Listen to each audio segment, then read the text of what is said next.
Super metabólico. Vamos lá então, gente.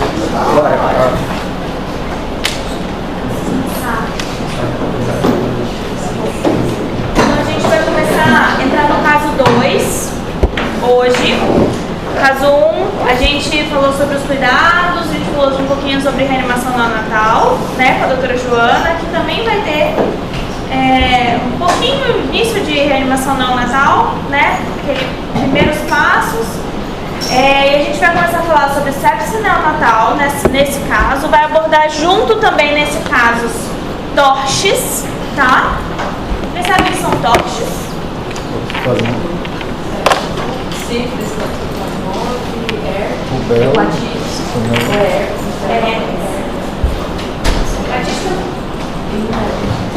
Sério?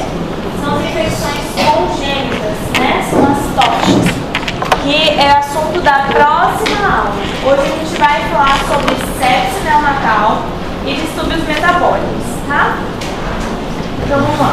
Uma gestante foi admitida na sala de parto. Nome Bruna, 30 anos, cantora, casada, tipagem sanguínea O positivo, sem patologias prévias e negou doenças na família. Os dados gestacionais dela. Ela tinha uma data da última menstruação compatível com idade gestacional de 39 semanas e um dia, 9 consultas de pré-natal. Na intercorrência da gestação, ela teve uma ITU, infecção do trato urinário, há 2 semanas. Essa infecção do trato urinário, ela tratou com cefalexina, usou cefalexina 6 dias. E ela não lembra a dose que ela tomou. Medicamentos também que ela usou durante a gestação: sulfato ferroso, ácido fólico, polivitamínicos. Ela vacinou, incluindo a vacina do Covid, ultrassons todas normais. As sorologias dela vieram o seguinte: no segundo e terceiro trimestre HIV negativo, a sífilis veio reagente lá no segundo trimestre, 1/16. Aí ela realizou o tratamento com a penicilina bezatina, que é 2.400.000, 1.400.000 em cada nádega, usando 3 doses. No caso dela, o parceiro não quis realizar o tratamento. Isso é um problema ou não? Sim. Com certeza. No terceiro trimestre, estava 1/8. Quando ela chegou na maternidade, ele ainda estava 1/8. A gente considera ela tratada adequadamente ou inadequadamente? Inadequadamente. Hepatite não reagente, tóxico não reagente. Na história obstétrica, ela gesta 2, teve um parto vaginal e aborto 0. Há 3 anos, última gestação, não teve intercorrência. E o peso, a estatura, testes, aleitamento materno, tudo normal. Então, essa gestante chegou na maternidade, o tipo de parto foi cesárea, apresentação cefálica. Alguém sabe o que significa DCP, essa indicação de cesárea?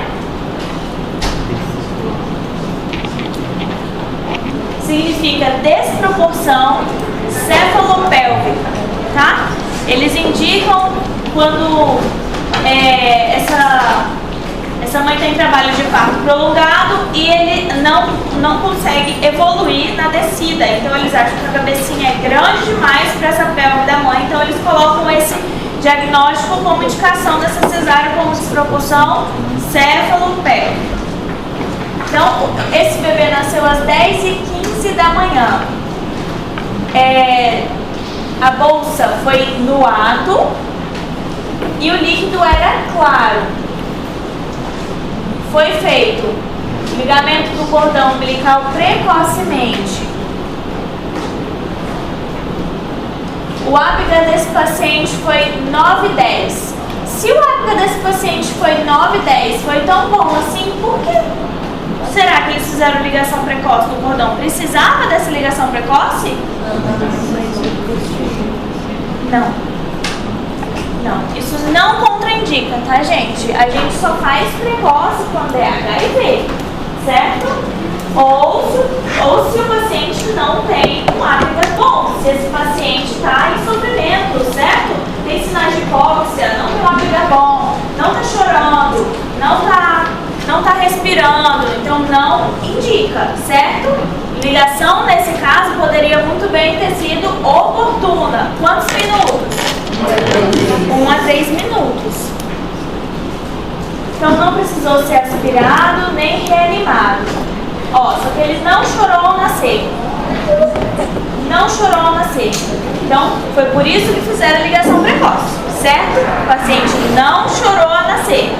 Então ele foi levado imediatamente lá para a mesa de reanimação. No momento que a gente proveu o calor, posicionou a cabeça e foi observar se esse paciente precisava ou não ser reanimado, ser aspirado às vias aéreas, né? Ele começou a chorar. Aos 45 segundos de vida, após a gente secar o corpinho, ele não precisou de reanimação, certo? Ele nasceu com 3,260 kg, perímetro cefálico de 34, nem é tão grande assim, né, gente? 39 semanas e 5 dias do capurro. Lembrando, lá em cima era a idade gestacional de 39 mais 1, mas no capurro, das características do bebê, deu 39 mais 5. Qual que a gente usa a partir do momento que o bebê nasce? Capurro. Então, olha o exame físico desse bebê. O teste do reflexo vermelho normal, sabe, eupneico, corado, hidratado, não tinha sopro, não tinha visceromegalias, ortolane negativo, não tinha crepitação em clavícula, palato íntegro, o ânus estava sem anormalidade, a genitália também sem anormalidade, nenhuma alteração aparente no exame físico desse bebê. Então, qual foi a conduta? Foi mandado para o Alcon, o alojamento conjunto, ficar com a mãe, certo? Rotina normal da sala de parto, então ele recebeu a vitamina K, recebeu a hepatite B, a vacina. E o CREDE, o que é o CREDE, gente? Vocês sabem? É nitrato de prata que coloca no olhinho, eles chamam de CREDE, tá certo? Então foi encaminhado para o Alcon, foi solicitada a tipagem sanguínea normalmente e solicitaria lá no Alcon os testes de triagem lá no tempo oportuno para esse bebê. Só que esse bebê tinha um risco infeccioso, alguém lembra?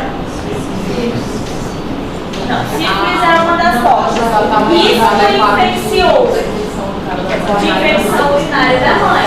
A mãe tinha uma infecção há 2 semanas atrás, tratou com cefalexina, mas não lembrava a dose e foi só 6 dias de tratamento, certo? Então não foi adequado o tratamento dessa mãe. Quando foi à noite, no outro dia, né, no caso, algumas horas depois, a equipe foi chamada pela enfermagem, porque o recém-nascido estava recusando o seio materno. Ele estava molinho, hipoativo, estava jogadinho e começou a ficar cianótico. Sinais de alarme, né, gente? Sinais de alarme. Encaminhado, então, para a sala de observação, foi colocado uma incubadora aquecida, foi instalado o oxigênio e foi monitorado. Na monitoração, ele saturava 87%, estava com a frequência respiratória de 64. Qual é a frequência respiratória normal do recém-nascido até 2 meses? Até 60, isso mesmo. Então a frequência cardíaca desse bebê também estava 182, taquicárdico. Então ele estava taquicárdico, taquipneico e com sinais de hipoxemia, certo? Cianose, saturação baixa. E ele estava aquecido. DX, quem sabe o que é DX?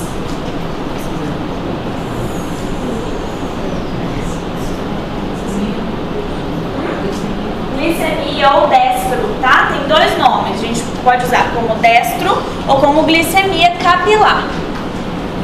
Esse bebê não tinha sopro ao exame físico e também não tinha crepitação, não tinha alterações no aparelho respiratório. A conduta então para esse bebê: foi mandado para UTI neonatal. Bebês em suporte ventilatório direto para UTI neonatal, certo, gente? Ficou na incubadora e em oxigênio contínuo. Quando esse bebê chegou, não é o sim, é o B. Quando esse bebê chegou na UTI neonatal, estava desidratado, com temperatura de 38,5 além de gemência. Aí foi instaurado o que para esse bebê? HV, hidratação venosa com taxa hídrica de 80 ml por quilo dia. Instalou CPAP nasal, CPAPzinho, que dá pressão para esse bebê, certo? CPAP dá pressão, é diferente do UD, aquele capacete que só fornece oxigênio. CPAP fornece pressão, tá? Foram solicitados os exames laboratoriais desse bebê, incluindo a hemocultura e o raio-x de tórax. Nos exames laboratoriais, o hemograma veio com um leuco de 3.500. E aí, tem uma leucocitose, tá normal, tá errado? O que tem aí nesse exame, gente? Leucopenia. Geralmente aparece muito mais no bebê séptico a leucopenia do que a leucocitose. O que mais aparece aí nesse exame?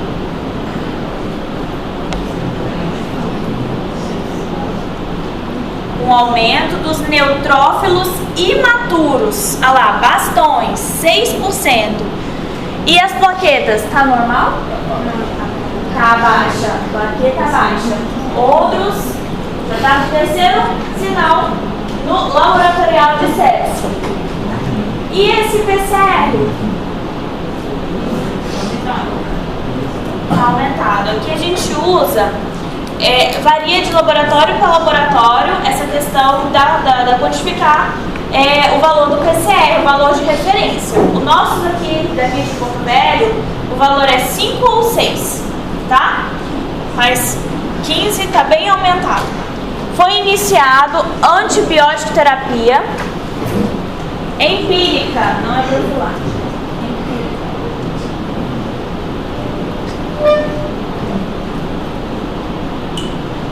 Empírica, mesmo sem o resultado da hemocultura. Vamos lá então a nossa linha da sepse neonatal.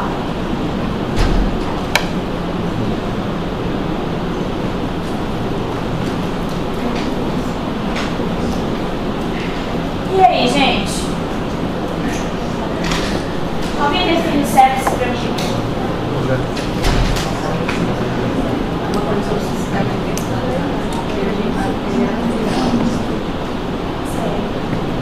Certo. Na idade neonatal, é a principal causa de morbimortalidade, certo? Chega a ter uma taxa de mortalidade de até 25%, principalmente nos pré-termos, certo? Nos prematuros, abaixo de 1,5 kg, chega a apresentar uma taxa de mortalidade de 25%, tá? Então, o que faz diferença na vida desse paciente? A gente fazer um diagnóstico precoce quanto antes começar essa antibiótico terapia. Por que a gente tem que começar o quanto antes? Porque esse bebê não tem imunidade nenhuma para ajudar a gente, certo? Então a gente precisa desses antibióticos se ele tiver com infecção, mesmo se a gente suspeitar de infecção e não tiver confirmada ainda, nessa idade a gente sempre peca pelo excesso e nunca pela falta, certo? A gente inicia empiricamente o antibiótico e se o bebê estiver bem, depois a gente espera a hemocultura, a gente pode até suspender antibiótico, certo? Só que a gente nunca traz esse antibiótico, certo? E manejar os distúrbios metabólicos e respiratórios que esse bebê vai apresentar, certo?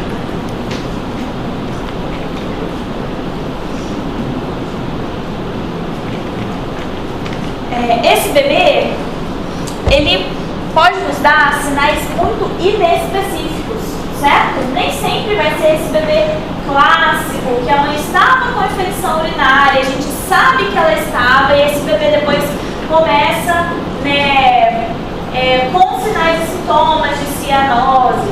Às vezes esse bebê simplesmente vai ter uma taquicardia, uma taquipneia, vai começar dessa forma. Nem sempre ele já vai começar ficando molinho, né, com uma hipotonia, aquele bebê jogadinho, aquele bebê que tem mais sinais de gravidade, com cianose, né, dessaturação, nem sempre vai aparecer assim. Por isso que a gente fala de sinais inespecíficos, porque a gente pode confundir com outras coisas, né? Esse bebê às vezes está taquicárdico, taquipneico, pode ser um cardiopata? Pode, né? Então a gente tem que ficar atento aos sinais dos diagnósticos diferenciais também. E o padrão ouro para a sepse neonatal, mesmo tendo uma sensibilidade de 80%, ainda é a hemocultura, certo? Cultura desse bebê. Então, como é que a gente faz o diagnóstico? A gente junta os fatores de risco da mãe, fatores de risco do bebê, certo? A gente junta com as manifestações clínicas que esse bebê está apresentando naquele momento e a gente leva em consideração também solicitar ou não os exames laboratoriais, certo? Alguém sabe dizer fatores de riscos maternos?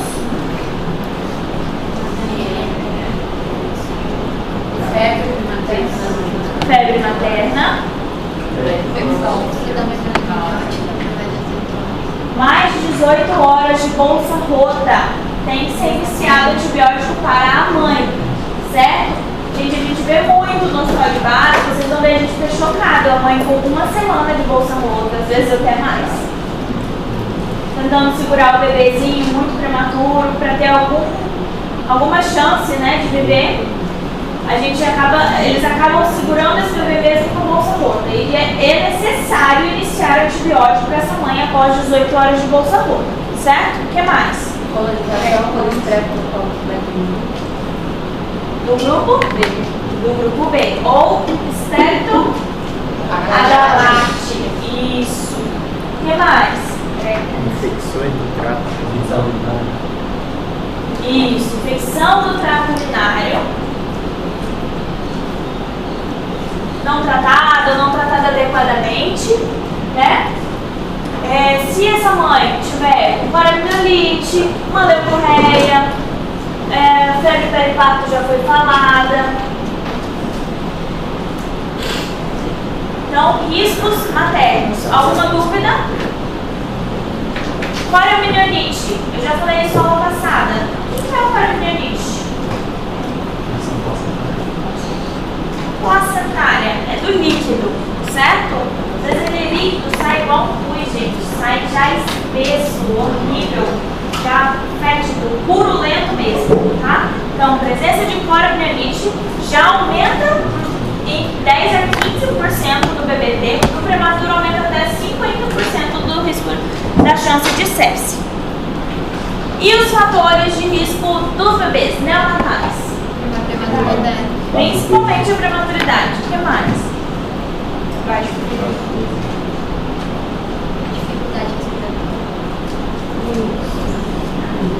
Então, o ápiga menor do que 7, certo? No primeiro minuto. Ter essa bolsa rota há muito tempo, né? Essa infecção estreptocócica materna. E creiam, sexo masculino é um risco de sepse. Isso é muito pegadinha de prova, viu, gente? Inclusive nas provas do internato de pediatria, eu já vi o César colocar essa questão trocentas vezes. Risco de sepse, todo mundo vai lá em sexo masculino, achando que não é, certo? Mas é risco de sepse. Só por ter sexo masculino já tem um risco aumentado do que das meninas.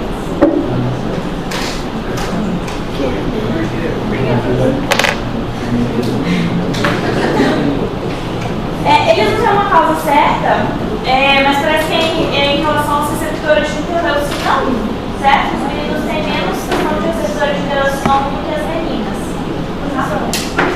primeiro de meu ar também. Olha, a gemelaridade, tá na última, né?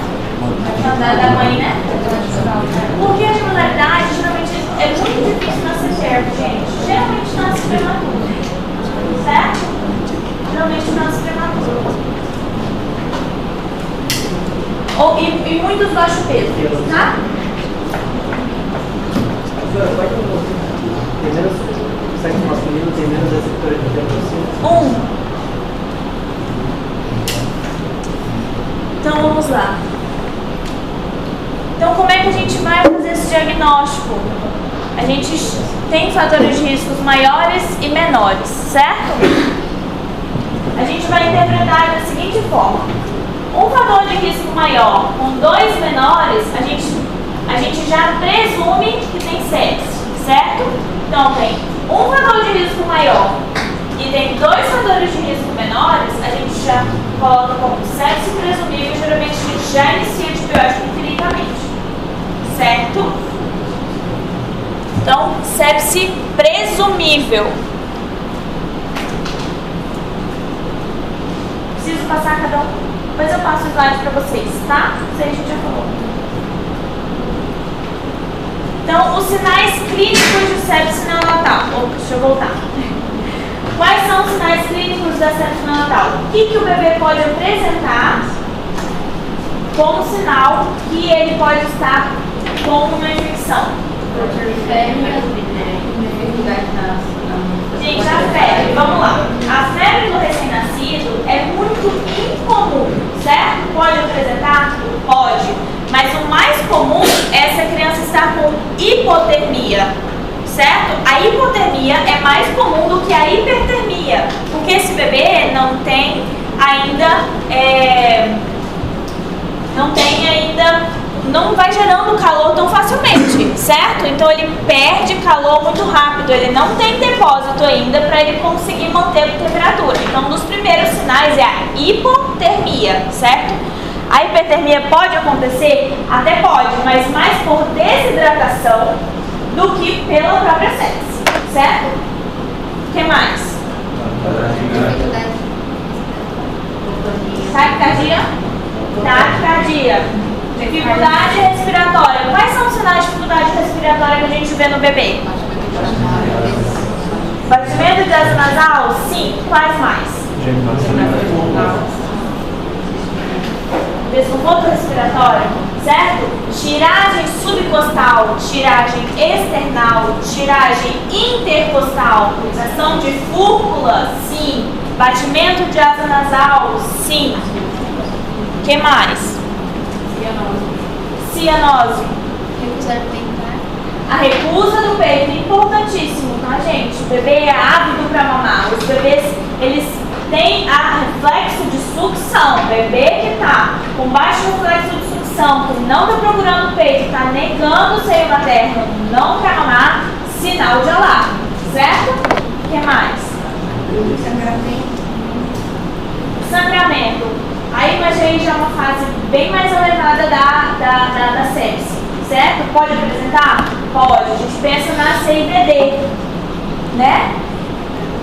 Então, sinais de sangramento, mas aí já está numa fase bem mais elevada em relação à sepse, tá certo? Aquele bebezinho que a equipe chamou e falou: doutora, esse bebê tá estranho. Vocês vão ver. Porque a equipe tem um filho milhões de vezes melhor do que a gente. Se aquela técnica de enfermagem chamou você e falou: doutora, olha esse bebê, você olha com muita atenção, certo? Escutem a equipe de vocês. Elas são muito mais experientes do que a gente. Estão há 20, 30 anos. A gente escuta a nossa equipe. Doutora, tá estranho? Pode ir lá que vai estar estranho. Tem alguma coisa errada com esse bebê. Hipotonia, aquele bebê jogadinho, né? Sem muito reflexo, convulsão. Vocês já viram um bebê convulsionar? Neonatal? Geralmente, gente, a gente vê, é muito difícil ver essa convulsão, diagnosticar essa convulsão. Lá no neonatal, às vezes o bebê está lá entuladinho, a gente vê a língua dele tremendo, como se fosse um espasmo, a gente sabe que o bebê está convulsionando. Ele não precisa ser tônico-clônico generalizado, vocês entenderam? Às vezes, uma vez a gente pegou um bebê na sala de parto, lá no HB também, e ele não saturava bem, e continuava, fazia bradicardia, Continuava a apneia, a hora que a gente viu, ele estava convulsionando. Também, quando a gente abriu os olhinhos, o olhinho estava mexendo, como se fosse um estágio, certo? Então, assim, são sinais sutis que a gente tem que ficar de olho no exame físico desse bebê em questão de convulsão, porque ele não convulsiona igual as crianças grandes, tá certo? Ah, esse bebê está extremamente irritado, aquele bebê que não para de chorar, aquele bebê que está meio lento, está letárgico. Ah, ele começou lá no segundo dia de vida, está com menos de 24 horas de vida, ele está com a icterícia lá em cima, está parecendo até colestático, né? São sinais clínicos também que pode ser sepse. Ah, aquela palidez daquele bebê, a gente pega no pezinho, lá no pezinho, no calcanhar, aperta, tempo de enchimento capilar. Quantos segundos demora para esse sangue voltar?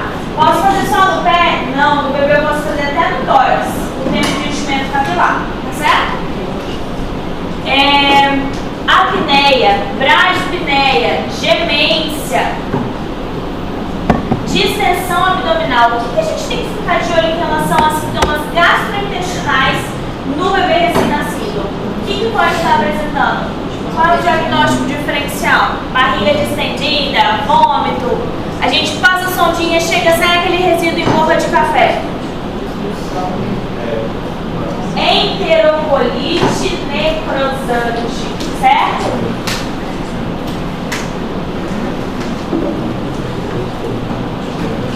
Então, a gente, em relação a esse tempo de sepse precoce e tardia, a gente tem uma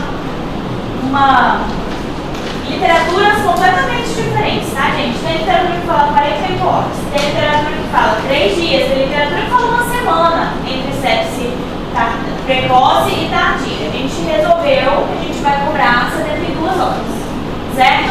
3 dias de vida. Até 72 horas precoce, a partir de 72 horas sepse tardia. E os exames que a gente vai pedir para esse bebê?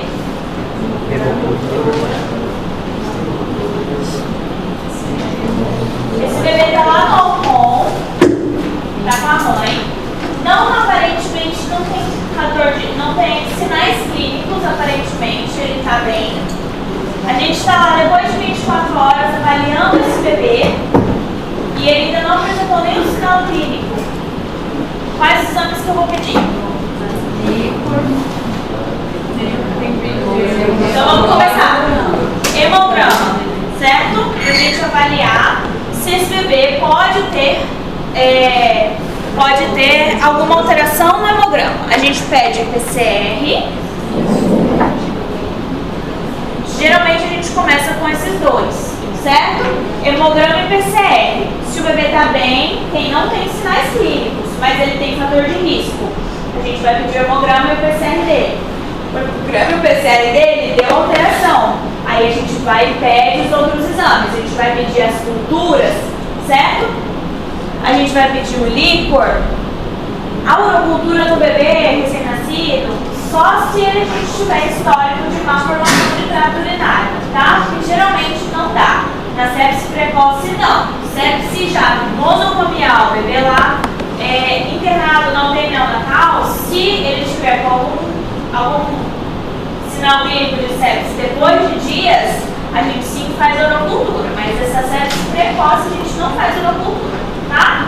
Nesse bebê, mas a gente vai fazer a análise do urículo, nos bebês que estão intubados, né? A gente faz o aspirado traqueal, a gente olha o que desse hemograma?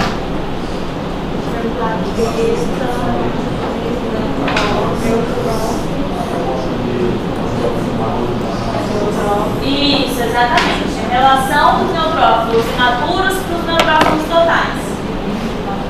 Bastões sobre os segmentados, tá? Então, esse índice tem que dar, se for igual ou superior a 0,2, é preditivo para sepse. O que mais?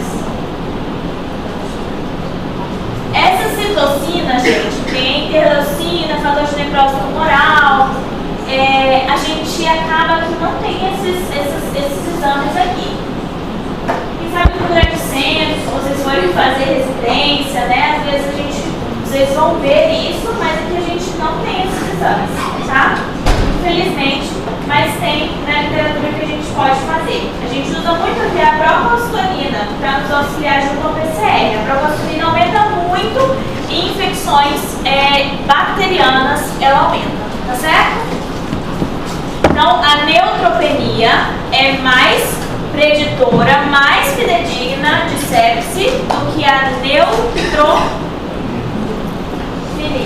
que é o aumento, certo? Então, a neutropenia, que é esses neutrófilos baixos, é mais preditor do que a neutrofilia, certo? Professor, mas durante a anterior não, estava falando o tempo aqueles 90 dias, não sei 90 dias. Pois é. Porque o período do Natal não é 90 dias. Porque às vezes esse bebê está muito tempo, né? Na reunião natal, aquele bebê muito prematuro. Mas sim, até 28 dias. O período neonatal, sim. Às vezes coloca como 7 dias, já viu? Não é? Pode ser já de casa, depois, de qualquer forma, a gente trata como sepse, tá? Mas é até 28 dias o período neonatal. Mas se esse bebê está internado lá mais tempo, se esse bebê é prematuro, a gente faz idade corrigida desse bebê. Às vezes com 60 dias ele não chegou na idade corrigida, ainda é neonatal, vocês entenderam?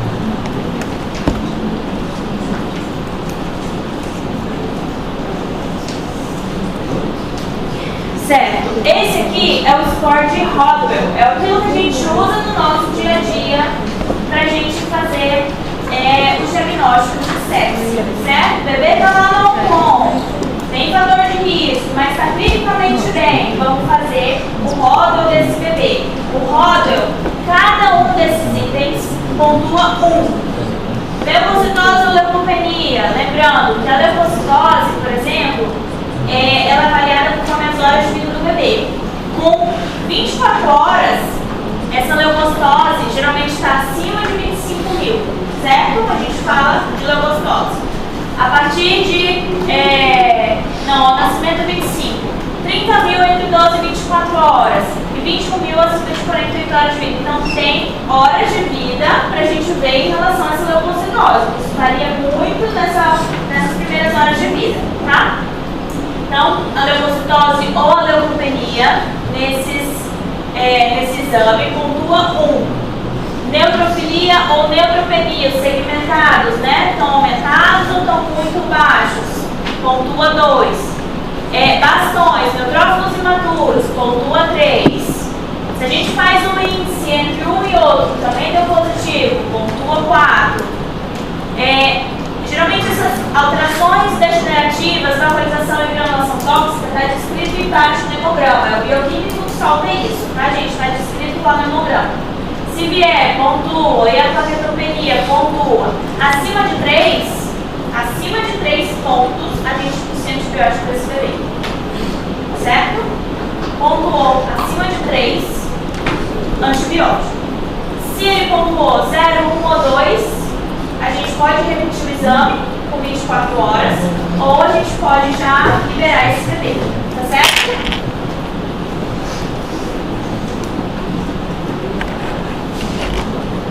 Então, o tratamento 3 ou mais sinais clínicos no recém-nascido, associado a riscos maternos, a gente já diagnostica sepse clínica, inicia antibiótico imediatamente, sem nem esperar os exames laboratoriais. Se esse recém-nascido tiver uma sepse presumível, né, tem fator de risco maior com 2 menores, a gente realiza esse exame de hemograma, mais hemocultura, e a gente espera o resultado para a gente decidir se esse bebê vai usar antibiótico ou não, certo? Então, os principais agentes etiológicos, quais são?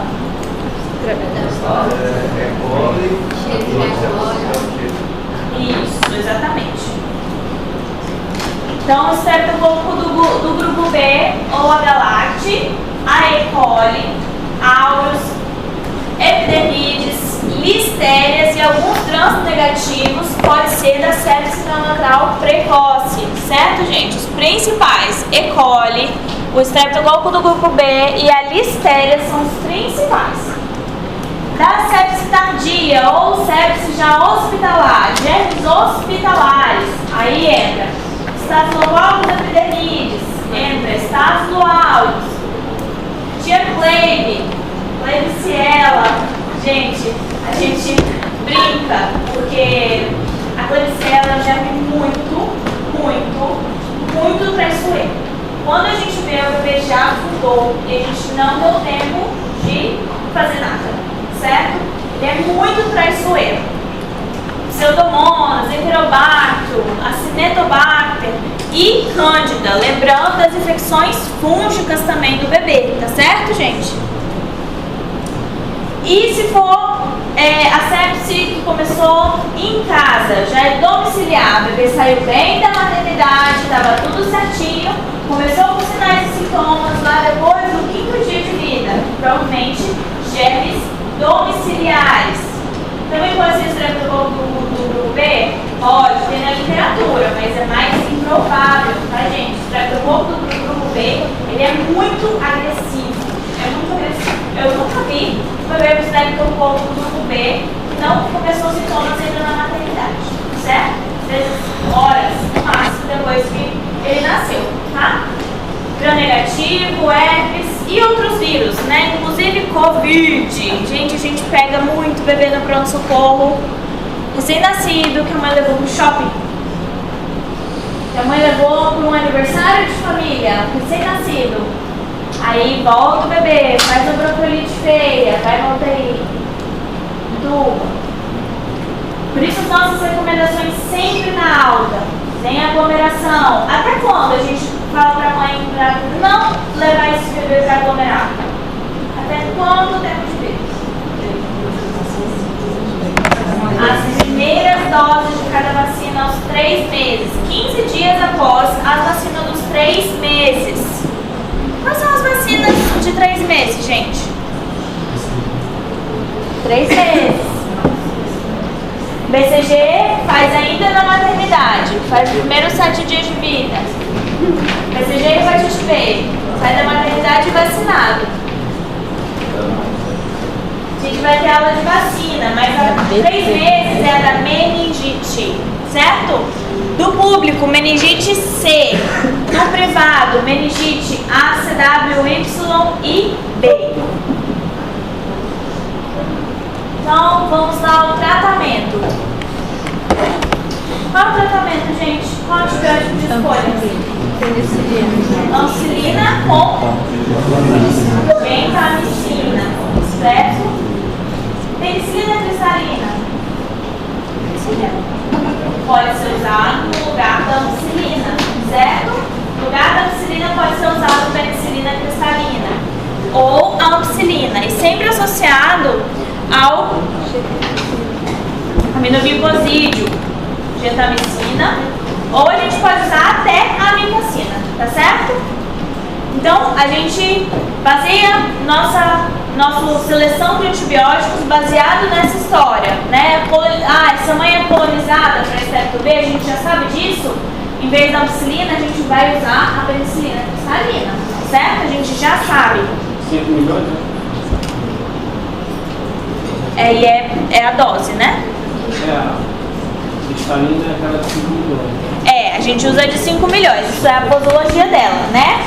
Quantidade que tem lá no frasco, mas aí a gente calcula a quantidade por miligrama quilo do bebê. Vou te falar agora, gente, do bebê, das crianças normais, a gente pode usar, a gente tem um livro que a gente chama Black Book. Alguém já ouviu falar? Black Book, a gente usa muito. Posso passar ceftriaxona para uma criança, outra agora, outra amanhã, outra depois. Na criança, a gente sempre confere a dose, certo?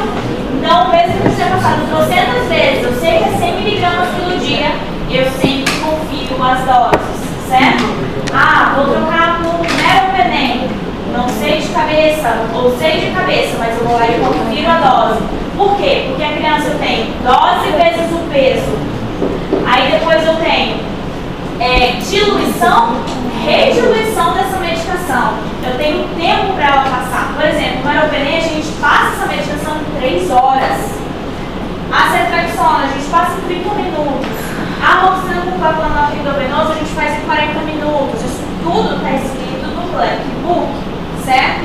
Então a gente confere. Pediatra que tem 30 anos de fumado, até hoje olha no Black Book para calcular doses de antibióticos para crianças internadas, principalmente, certo? Então não tenham vergonha de tirar o seu Black Book e olhar, olhem, confiram. A gente pode fazer hepatite medicamentosa em criança, a gente pode fazer insuficiência renal em criança, certo? Porque a gente não calcula direitinho. Calculem, confiram. Só que no período neonatal, a gente tem o Black Book do período neonatal, para vocês verem que é um mundo completamente fora. A gente chama de Neofax. O Neofax, ele é todo em inglês, tem quase 1000 páginas. E a gente tem aqui, porque ele me perguntou a dose da penicilina cristalina. Eu sempre olho, tá, gente? Sempre, eu posso saber de cabeça. Eu vou lá na penicilina cristalina e eu vou olhar a dose. Olha como aparece a dose para mim. Menores de 29 semanas, que está entre 0 e 28 dias de vida, eu vou usar essa dose de 50.000 unidades por quilo de 12 em 12 horas. Esse bebê que nasceu com menos de 29 semanas, que tem mais de 28 dias, eu vou usar essa dose de 8 em 8 horas. Então é muito complexo essa questão de dose de antibiótico, mas na prática que vocês vão ver isso, certo? Na prática do nosso dia a dia lá no internato. Aqui eu preciso saber do que? Qual antibiótico usar? A quantidade de miligrama, a gente vai treinar isso lá no internato. Combinado?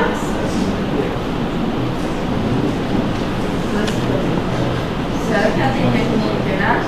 Oi? A senhora dá aula no internato? Vocês passam comigo lá na Mariana, no ambulatório de PED. Mas geralmente vocês me encontram lá nos plantões da UTI NEO também. Mas geralmente vocês estão com outro preceptor, porque é muita gente, né, gente? Fica muita gente. Mas quando vocês estão lá, eu oriento lá vocês lá na UTI neonatal também. Não tem não, né? Vocês ficam na sala de parto, lá no CO. E lá no Alcon. No Alcon também é muito legal. O César faz um trabalho muito legal com vocês lá no Alcon, que é no alojamento conjunto. Então vocês vão ver muita toxoplasmose lá, vocês vão ver muita sífilis, vocês vão ver muita sepse, certo? Aquela sepse, assim, presumida, que a gente iniciou antibiótico, que veio alteração laboratorial, mas o bebê estava bem, sem sinais clínicos, a gente inicia antibiótico lá, a gente vai ver bastante. Ah, mas tem bebê que vai começar, que teve sinais clínicos, a gente vai pegar esse bebê lá no CO, ele vai para UTI, ele melhorou, mas vai continuar usando antibiótico e vai pro Alcon, também vocês vão ver, tá certo? Então, ó, streptococo do grupo B é o mais importante, a Escherichia coli a segunda, Listeria a terceira, Staphylo aureus, Staphylo epidermidis. A Klebsiella é menos frequente na precoce, mais comum lá na tardia, mas também pode aparecer dependendo do que a mãe estava com infecção. Essa mãe estava internada há muito tempo, essa mãe estava com bolsa rota há muito tempo em ambiente hospitalar, pode ser uma Klebsiella nesse bebê? Pode, é menos frequente, mas pode, tá? Então, o bebê realmente com sepse, aquele bebê com sinais clínicos, deve receber o tratamento lá dentro da UTI neonatal. Por quê? Porque a gente precisa dar o suporte nos distúrbios que esse bebê vai apresentar, certo? Os distúrbios metabólicos que esse bebê pode apresentar, os distúrbios respiratórios, esse bebê precisou ser entubado, esse bebê vai fazer acidose metabólica, né? Esse bebê vai fazer acidose respiratória. Então a gente precisa manejar esses sintomas muito de perto, esse bebê estar monitorizado. Tem o controle de temperatura, né? A hipotermia nesse bebê duplica a mortalidade, certo? Do recém-nascido, principalmente os menores de 1,5 kg. A gente precisa controlar até a pressão arterial desse bebê. A gente tem medidores de pressão arterial desse tamanhozinho. a gente tem, conforme o peso do bebê, a gente tem uma tabela qual que é a pressão adequada para aquele peso daquele bebê, certo? Ó, o bebê tem 2 quilos, tem lá o mínimo e a máxima da pressão arterial desse bebê. E a gente maneja isso com as drogas vasoativas também, certo? Frequência cardíaca, frequência respiratória. Se o bebê está fazendo xixi, né, a gente precisa saber a oligúria, a desidratação desse bebê é muito importante, tá? E manter essa saturação entre 90% a 94%. Nosso foco não é manter 98, 99, tá, gente?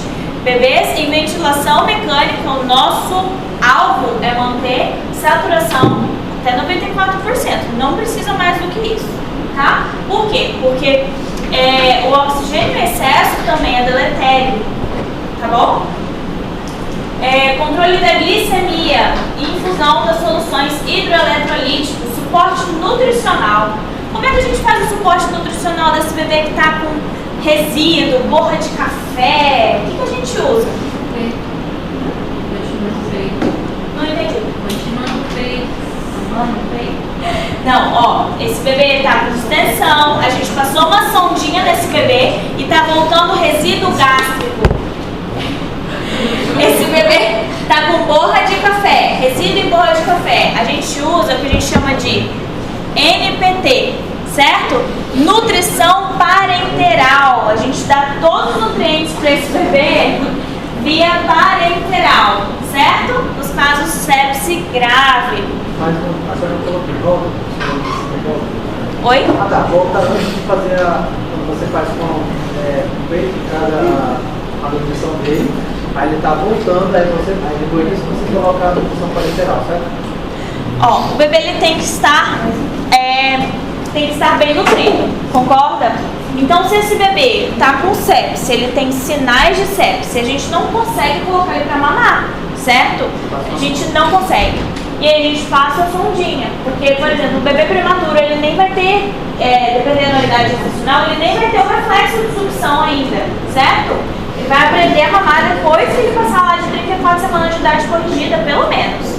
Ah tá, porque eu entendi da questão a questão dessa borra de café voltando a sabor alimento, ela já passou, mas Às vezes não.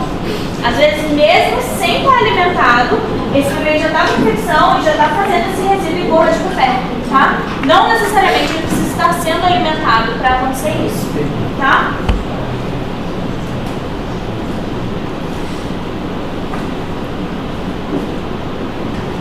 Certo. E a prevenção, gente? Como é que a gente vai prevenir essa sepse neonatal? Cultura vaginal.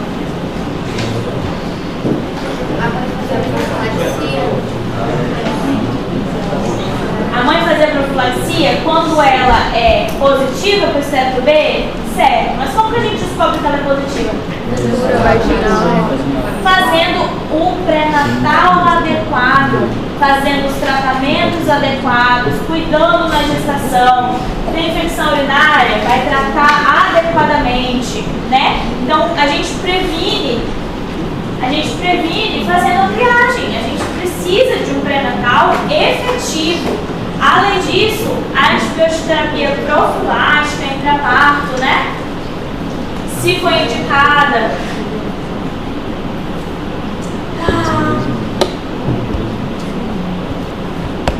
A rotura das membranas acima de 18 horas, eu tinha falado, a gente sempre disse antibiótico.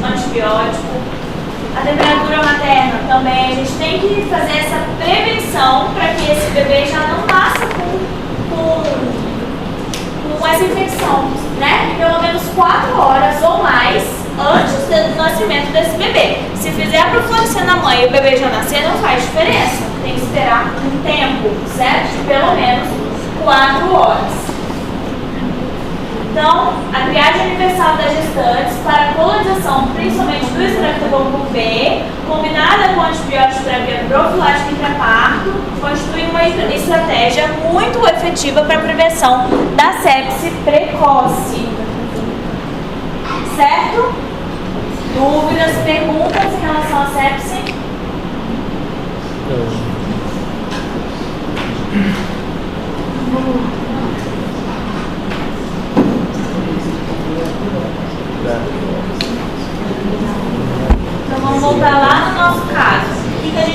aqui. Vamos revisar a sepse aqui.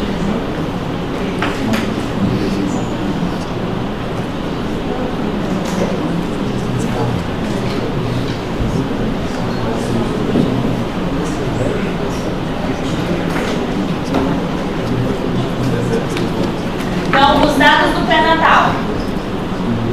Então, ela teve infecção urinária na gestação há 2 semanas. Fator de risco, esse bebê tinha. Ela tratou inadequadamente, tratou só 20 por 6 dias e nem lembrava a dose. Fator de risco, certo? Outra coisa, ela é sífilis reagente. Por causa disso, esse bebê faria alguns sinais de sepse? Só por conta da sífilis? Não faria, tá, gente? Geralmente a sífilis dá muitas malformações neonatais. De sinais clínicos, então, o bebê apresentou o quê?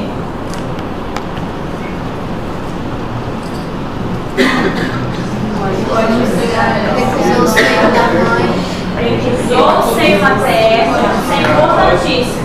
Hipoativo, cianótico. Isso, saturação baixa, taquicardia e taquipneia. Muito bem. Cianose, destro boa, tudo certo o restante.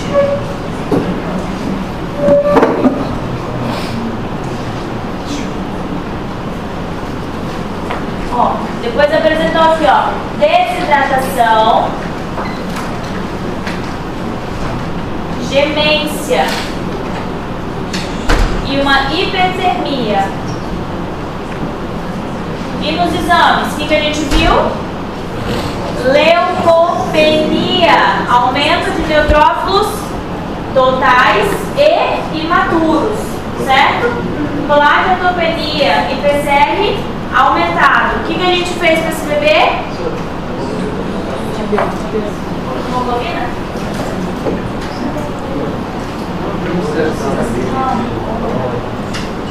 Hemoglobina NHG é 20,5 mesmo, sempre alto, tá? Sempre alto. Período neonatal altíssimo.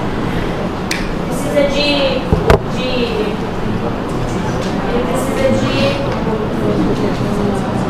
depósito, tá? Precisa de depósito. O que a gente fez com esse bebê então? Qual antibiótico a gente passou para ele? Com dupla terapia, tá, gente? Ampicongenta. Lá na frente vocês vão ver que ao invés de ampicilina, a gente vai entrar com penicilina cristalina para esse bebê. Por quê? Por causa da sífilis. Porque além de uma sepse, ele ainda tem sífilis. Então a ampicilina a gente troca pela penicilina cristalina e vai usar dupla terapia para ele. Vai usar a ampicilina cristalina e vai usar também a gentamicina, tá certo? Essa é a nossa conduta para esse bebê. Além de mandar para o UTI neonatal, suporte ventilatório, que ele está no CPAP nasal. Na verdade, mesmo sem clínica de meningite, a gente vai coletar esse líquor. Aí a gente usa dosagens mais altas. Mesmo ultimamente.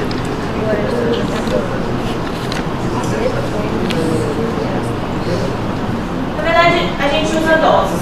A princípio a gente usa doses. A gente pode sim usar, sim, como esse outro, a cefalexina, né? No caso, só que a gente raramente mesmo, começa com as cefalosporinas no período neonatal.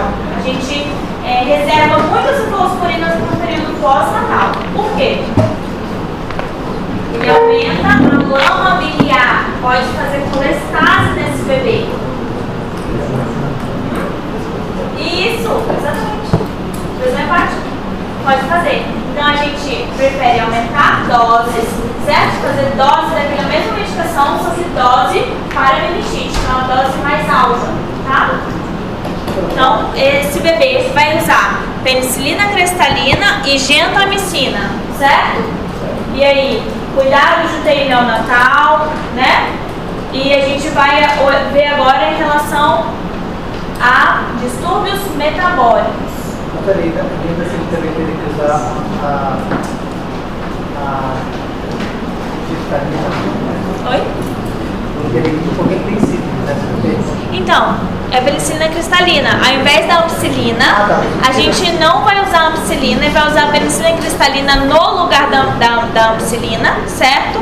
Porque ele já pegaria os dois, tanto a sepse quanto a sífilis, certo? Nesse caso. A senhora está falando sobre da colestase, é o quê? Não, ele falou sobre se for diagnosticado como meningite, ele leu que usa cefuroxima. E eu falei que geralmente no período neonatal a gente reserva as cefalosporinas e não usa, porque pode fazer aumento da lama biliar, pode fazer lesão hepática. Todas as cefalosporinas. No período neonatal a gente pode usar muito reservadamente. É melhor aumentar as doses. Por exemplo, a ampicilina, a dose de meningite é tal. E a dose normal, usual, é tanto. Certo? E a dose de meningite é uma dose mais alta. A gente prefere aumentar dosagens do que fazer essa troca de classe. Ah, não. Eu tenho uma cultura de aspirado traqueal, por exemplo, que é positivo para qualquer bicho que seja. Deixa eu pensar.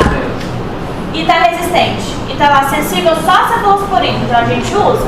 Você entendeu? Mas se tiver sensível a qualquer outro, a gente prefere outro. A gente usa se for resistente aos outros e for sensível a esse. Tá? Mas no período neonatal, a gente é muito reservado essa questão das cefalosporinas, tá? A gente prefere não usar. Só quando precisa mesmo. E aí, gente, quais são os principais distúrbios metabólicos do recém-nascido?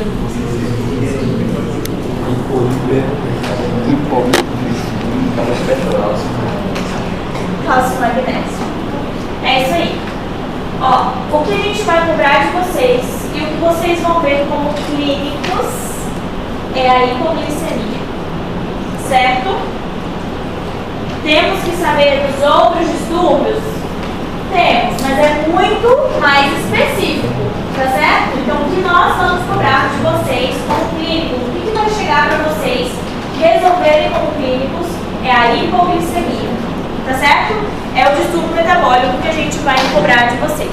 Combinado? Então, vamos lá. Hipoglicemia.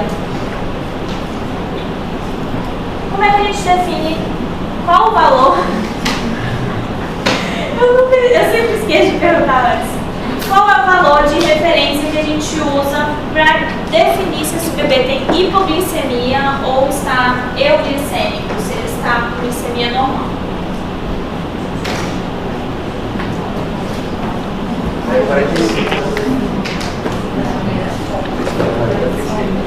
Tem uns que falam 45, tem uns que falam 47, geralmente a gente usa o valor de 50, certo? Abaixo de 50 a gente considera a hipoglicemia, mas geralmente é esse valor aí de 47, tá? Então, o período neonatal, ele faz essa transição entre o período intrauterino para essa fase extrauterina, certo? Então, lá dentro do útero, a mãe fazia as trocas, a mãe mandava a glicosezinha já bonitinha para esse bebê, certo? Insulina, ele não precisava, né, de muita coisa dentro da barriguinha da mãe. Quando esse bebê saiu, esse bebê precisa começar a receber essa glicose, certo? A gente começa sempre na medida do possível via oral, na alimentação do leite materno, é o principal. Aleitamento materno, ele precisa dessa alimentação frequente, de no máximo nesse período assim, de 4 horas de intervalo, ele precisa estar recebendo ali a glicose e de preferência no aleitamento materno, certo? O recém-nascido apresenta um risco aumentado para hipoglicemia porque esse bebê tem uma utilização dessa glicose por causa desse metabolismo, certo? Muito aumentada em relação ao adulto. A massa cerebral desse bebê, em proporção ao corpo, é muito grande, certo? Então, cabecinha muito muito grande e proporcional em relação ao corpo desse bebê, comparando com o adulto, certo? Então, após o rompimento desse cordão umbilical, o suprimento que a mãe estava mandando para esse bebê cortou, certo? E é súbito, cortou imediatamente após romper esse cordão. Então, os níveis glicêmicos desse bebê caem bastante logo depois que ele nasce. Então, pode chegar até a 30 na primeira ou na segunda hora de vida. Ok, a gente sempre vai observar esse bebê. O que? Principalmente os sinais clínicos desse bebê. Esse bebê não tem fator de risco para hipoglicemia. A gente vai ficar medindo a glicemia desse bebê? Não. Esse bebê pode ter chegado a 30 na primeira hora de vida e a gente nem sabe. Pode, mas se ele não tem sinais de hipoglicemia, sem fator de risco, a gente não vai ficar furando esse bebê para fazer os testes, o destro ou a glicemia capilar, tá certo? Então lá para as 4 a 6 horas de vida ele chega nesse valor de mais ou menos 45 e se mantém acima de 47 ali nas primeiras 12 horas de vida. Então, geralmente a gente faz a dosagem e esse nível inferior a 47, né, que ele diz nessa literatura, é considerado como um nível já de investigação e terapêutica, certo? A gente viu que o bebê tem tem fatores de risco, já vamos falar sobre isso, a hipoglicemia. E esse bebê está com a glicemia menor do que 47, a gente vai tratá-lo e vai intervir, certo? A gente tem que dar glicose para esse bebê. Como? Vai depender de quanto está essa glicemia, tá certo? A partir do 3 dias de vida, a gente considera a hipoglicemia acima de 60, mas até o 3º dia de vida a gente vai considerar esse valor de 50 na prática, tá certo? Na prática, 50 hipoglicemia até o 3º dia de vida, a partir do 3º dia de vida o valor de referência é 60. Então, a gente não vai furar todos os bebês para saber se ele está com hipoglicemia, mas quais são os bebês que a gente precisa monitorizar e são os grupos de risco? Quais são eles?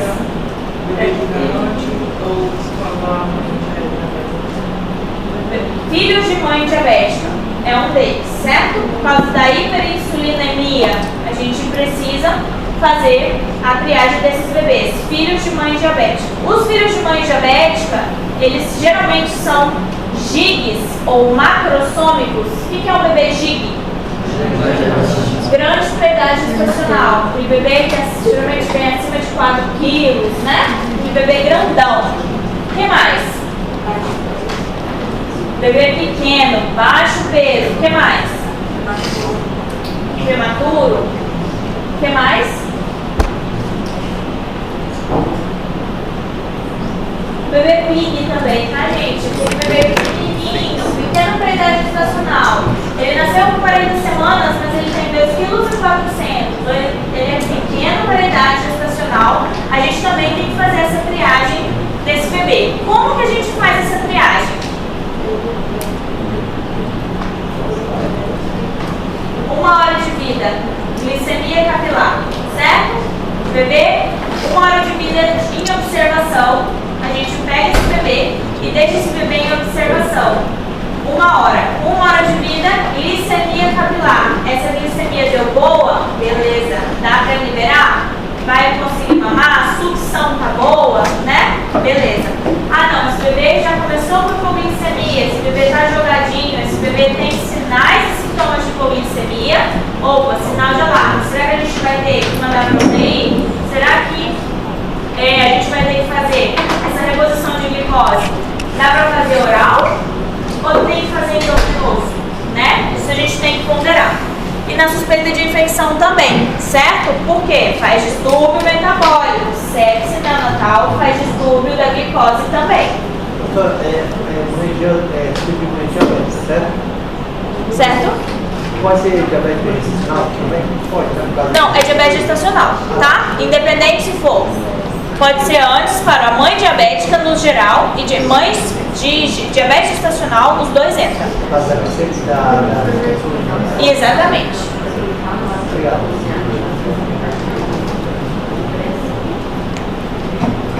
Então vamos lá. Quais são os sinais clínicos? Quais são os sinais clínicos dessa hipoglicemia? Conseguiu ler, né? Há tempo. Ela é ligeira.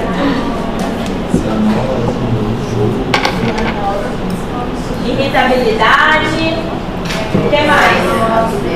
Cianose, o que pode fazer? O que mais? Hipotonia, né? Moro. Exagerado? Pode ser. Geralmente é o contrário. Geralmente ele está mais hipotônico. Tá? O que mais? Oi? Hipotermia?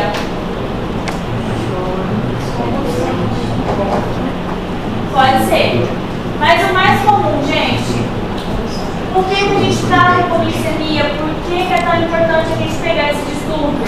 Porque pode fazer sequela neurológica, tá? Então esse bebê começa a ficar letárgico, ficar mais apático, esse bebê fica molinho, fica hipotônico, esse bebê começa a convulsionar, esse bebê faz bradicardia e esse bebê faz parada cardiorrespiratória por conta da hipoglicemia, certo? Por isso a gente tem que pegar. Se a gente perde o time, esse bebê está convulsionando há muito tempo, a gente não pegou essa hipoglicemia, uma das causas de parada cardiorrespiratória é hipoglicemia, lembre-se disso, certo? Hipoglicemia pode dar parada cardiorrespiratória. E sequela neurológica, tá, gente?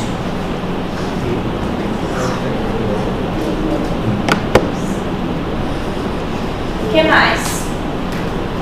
Tratamento. Então, se esse bebê apresenta níveis de glicemia inferiores a 50, a gente vai fazer reposição para esse bebê. Ah, esse bebê deu ali mais ou menos.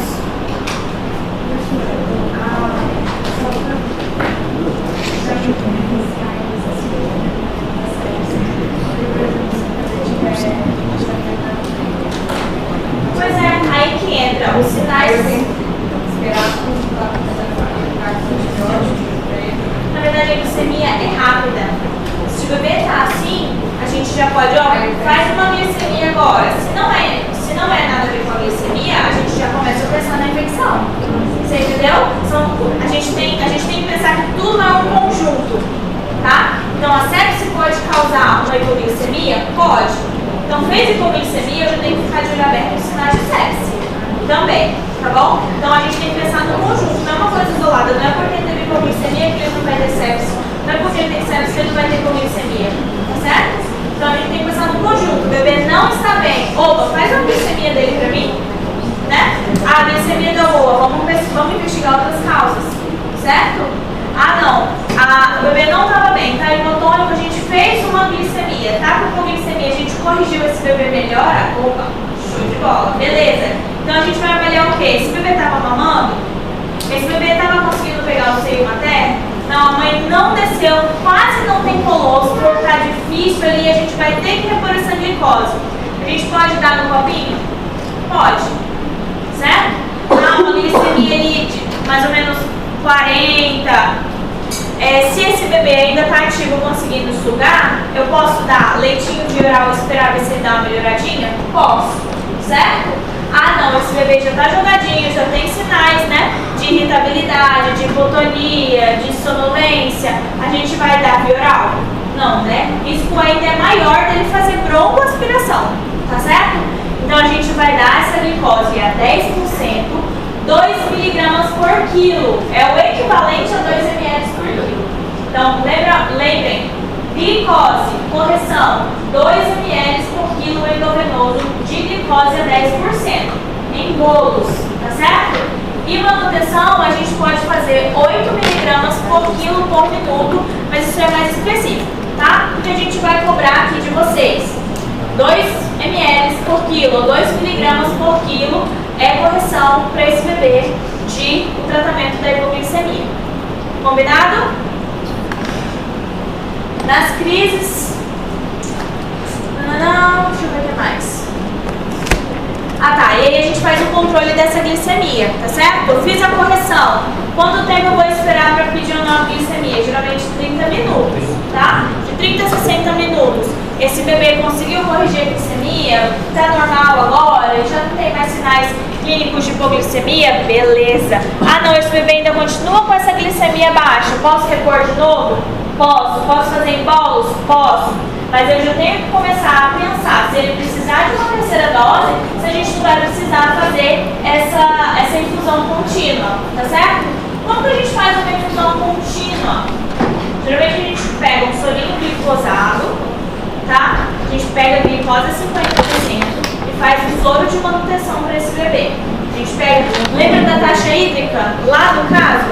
Ah, a gente colocou uma taxa hídrica de 80 ml por quilo dia. Então a gente calcula uma TIG, ou uma VIG, como eles chamam, que é a quantidade de glicose que a gente vai colocar nesse soro, certo? A gente coloca uma taxa de glicose e a gente aumenta e diminui conforme esse bebê precisa.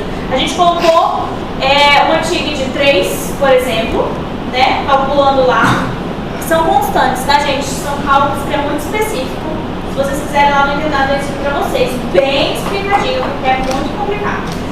A gente faz uma TIG de 3 e esse bebê continua ali com a glicemia 50, 45, posso aumentar uma TIG de 4, que aí calculo tudo de novo, a quantidade de glicose, a quantidade de soro e essa concentração, quando a gente calcula tudo, a concentração dessa glicose para passar em veia periférica, se esse bebê tiver com acesso periférico, é no máximo de 12,5. Em acesso venoso profundo pode chegar a 24%, 25%, tá certo? De concentração dessa glicose. Combinado? Então, acesso periférico, concentração de glicose de no máximo 12,5%.